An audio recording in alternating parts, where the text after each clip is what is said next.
Office protection. Pas rater un rien dans un abdia.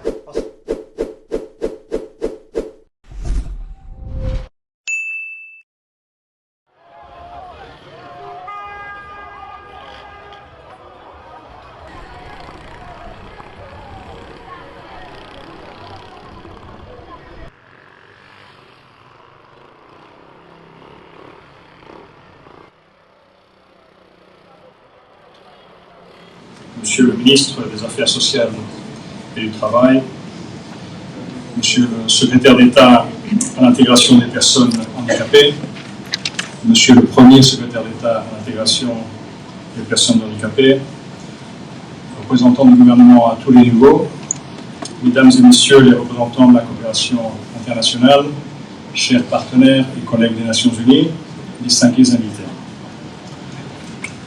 C'est un véritable honneur pour le PNUD d'être parmi vous aujourd'hui pour célébrer le 18e anniversaire de l'UNICEF. Cet événement marque non seulement une période importante, mais aussi une occasion précieuse, mais surtout unique, de réaffirmer l'engagement envers une Haïti plus inclusive et équitable. Selon l'Organisation mondiale de la santé, environ 15% de la population mondiale vit avec un handicap. En Haïti, cela représente près de 1,5 million de personnes, si les chiffres que j'ai sont corrects. Ce chiffre est alarmant et souligne l'urgence d'agir, car ces individus font face à des défis croissants, exacerbés par des conditions socio-économiques difficiles. En effet, un récent rapport du PNUD publié en 2022 estime que 80% des personnes handicapées en Haïti vivent en dessous du seuil de pauvreté, illustrant ainsi l'interconnexion entre handicap et pauvreté.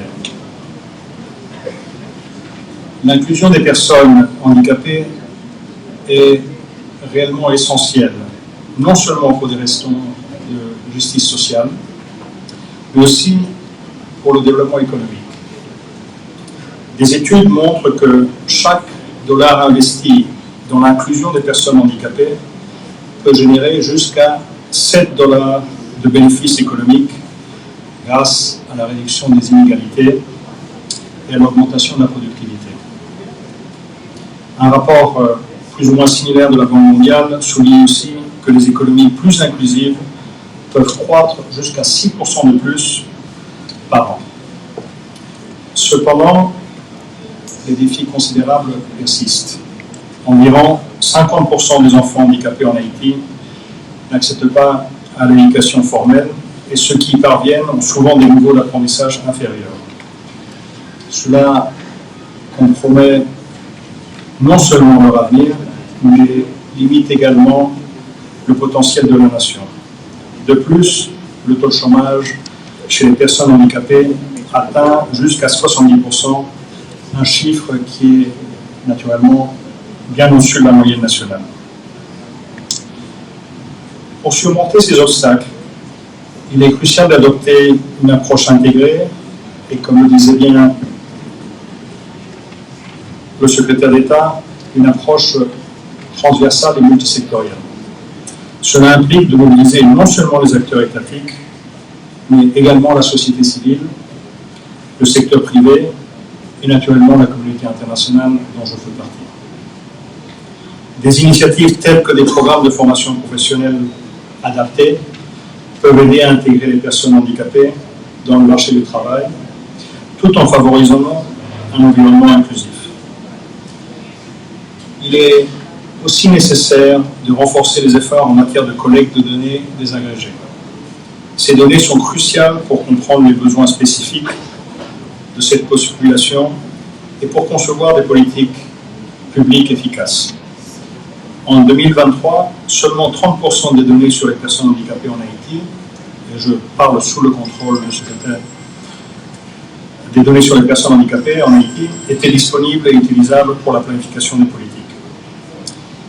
Il est aussi essentiel de créer des synergies entre les différents acteurs engagés dans cette cause qui est extrêmement importante. En unissant les efforts des gouvernements, des ONG, des entreprises et naturellement de la communauté internationale, nous pouvons maximiser l'impact des actions entreprises. Ensemble, nous pouvons développer des programmes qui répondent aux besoins des personnes handicapées, favorisant ainsi leur intégration dans tous les aspects de la vie sociale et économique. Et sachant que, et je parle sous contrôle du président Lebin, un processus électoral annoncé et qui aura lieu dans la vie aussi politique et dans le processus électoral. En conclusion, ce 18e anniversaire est une invitation à poursuivre ensemble le chemin vers une inclusion véritable. Le CNIL reste à vos côtés en tant que partenaire de confiance, prêt à soutenir le renforcement des capacités et à la promotion de politiques publiques inclusives, tout en respectant et en s'alignant sur les politiques et les responsabilités souveraines de l'État haïtien. Je vous remercie donc pour votre attention et pour votre engagement. Ensemble, œuvrons pour une Haïti où chaque citoyen et citoyenne, sans exception, peut exercer pleinement ses droits et contribuer au développement de cette belle nation. Merci encore.